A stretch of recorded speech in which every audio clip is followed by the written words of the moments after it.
Hello बच्चों, आइए प्रश्न को पढ़ते हैं। प्रश्न यह है, निम्नलिखित वाक्यों में से कौन से कथन है, औचित्य भी दीजिए।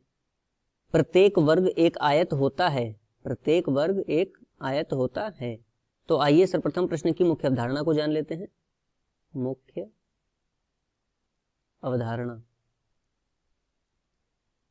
देखिए गणितीय विवेचना में यदि कोई वाक्य है तो उसको कथन हम तब कहेंगे जब हम उस वाक्य के बारे में यह निसंदेह निर्धारण कर पाए कि वह सत्य या असत्य है।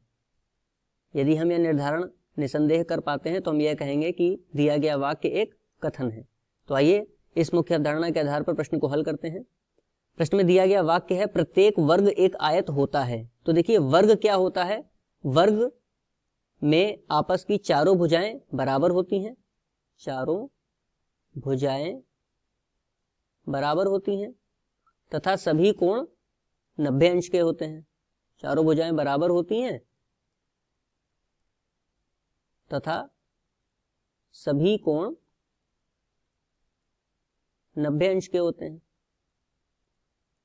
और आयत क्या होता है, आयत में आमने सामने की भुजाएं बराबर होती हैं, यानी कि सम्मुख भुजाएं बराबर होती हैं तथा सभी कोण 90 अंश के होते हैं। ठीक है, तो हम यह कह सकते हैं कि प्रत्येक वर्ग एक विशेष प्रकार का आयत होता है जिसमें चारों भुजाएं बराबर होती हैं। तो दिए गए वाक्य के लिए हम क्या लिख सकते हैं कि यह सत्य है। और जब हम यह निर्धारण कर सकते हैं तो इस आधार पर हम यह कह सकते हैं कि दिया गया वाक्य एक कथन है। दिया गया वाक्य एक कथन है।